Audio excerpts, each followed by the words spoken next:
Welcome to Summertime Podcast. This is Hayawarsi, and today I'll be answering my CCR question number 3. How did your production skills develop throughout this project? So to start with, I would say that when in the beginning we had to do our class tasks, so we were assigned in groups and editing was assigned to me. So from the very beginning only, I started learning about editing and research about it.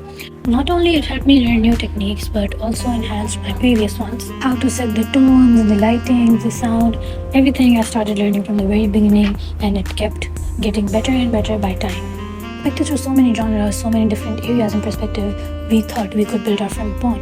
But in the end, we came back to our very first thought, which was creating suspense thriller. The thing with suspense and thriller is that you really need to think out of the box to make sure your audience is hooked in the very first scene. So to execute that, me and my teammate, who is also my best friend, we went through so many short films of suspense and thriller. We also watched movies so that to just have an idea of how they are hooking their audience in the first scene, in the opening scene. So during this journey, I also created an individual opening sequence as our preliminary task. After creating that, I thought, why not take opinions and suggestions from my classmates, my teacher, and my family, who basically were the audience. Everyone said how it was not really up to the point and that it could have been more better and more hooking. So I discussed it with my team partner and how can we make it better, because we had a very different idea before. Our final product was not as hooking as we wanted it to be, and also the people we showed it to, the audience, were also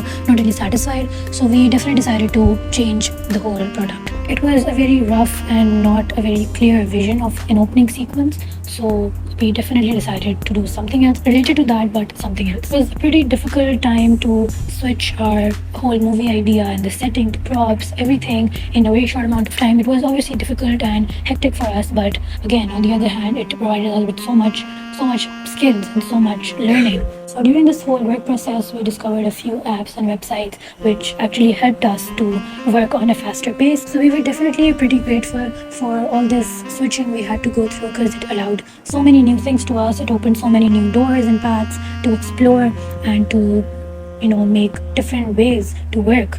Especially when you're working in a group or a pair. I worked in a pair with my best friend, so it was pretty easy because we were very close and we shared our ideas very openly, gave opinion on each other very openly. So sometimes it was stressful because our ideas conflicted many times. We disagreed, agreed on so many things. So when we were done with our shooting process of the final product, the editing part was onto me.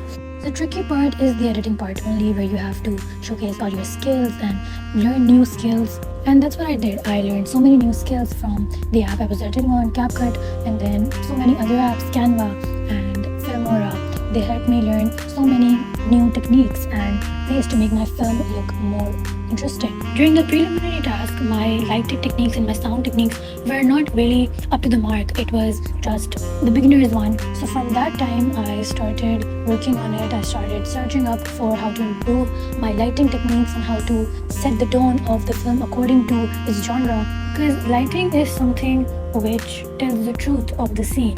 It depicts the character's emotions and what the scene is about. So that's what I tried to do in my final cut also. I set the tone of the film according to the genre, suspense and thriller. I did the lighting very low and timid and dull. Now if you talk about the sound editing, that was the real challenging part, because finding the perfect type of sound for your film that will actually fit in the scene and will hook your audience is kind of a difficult part. It definitely took a little time for us to find the right type of non-diegetic sounds for our scenes. First scene is the murder scene, and a girl is sitting in trauma on the floor as she's experiencing a murder. So for that scene, we had to, find a sound which could actually make the scene even more intense. Now if we talk about the very next scene in which the girl opened her eyes suddenly, I wanted that non-diegetic sound which was coming from the very first scene of the murder scene. I wanted that non-diegetic sound to follow through the eye-opening sequence. So specifically this part of editing really helped me, because I did not know it turned out really great. Because when the sound stopped suddenly and the girl opened her eyes, which actually helped me to maintain the intensity of the film throughout. But to every other sound editing and light editing, it was really a great learning experience. Then if we move on to the creativity, we would say that the emotions are number one thing that carries the movie forward. So we tried to include as many emotions as we could in our frame, starting from the murder scene, the girl witnessing a murder in front of her eyes and screaming with her head in her hands. That particular scene was clearly to show and to empathize with the audience that how she has been pain and torture since then. And then the very next scene, when she wakes up from the flashback of her past and realizes that she has been physically tortured, that thing was also specifically made to relate the flashback and the present she is going through and to empathize the audience. Secondly, it also really helped us to see the movie from the audience's point of view, and that if they can relate and empathize with the scene and the emotion outlining. If you talk about how we managed everything, the time management and the props, the setting, the camera work, it was certainly not very difficult as we live near to each other and our class timings in college did not also conflict. So it was pretty easy for us to discuss ideas and visit each other to continue with our work.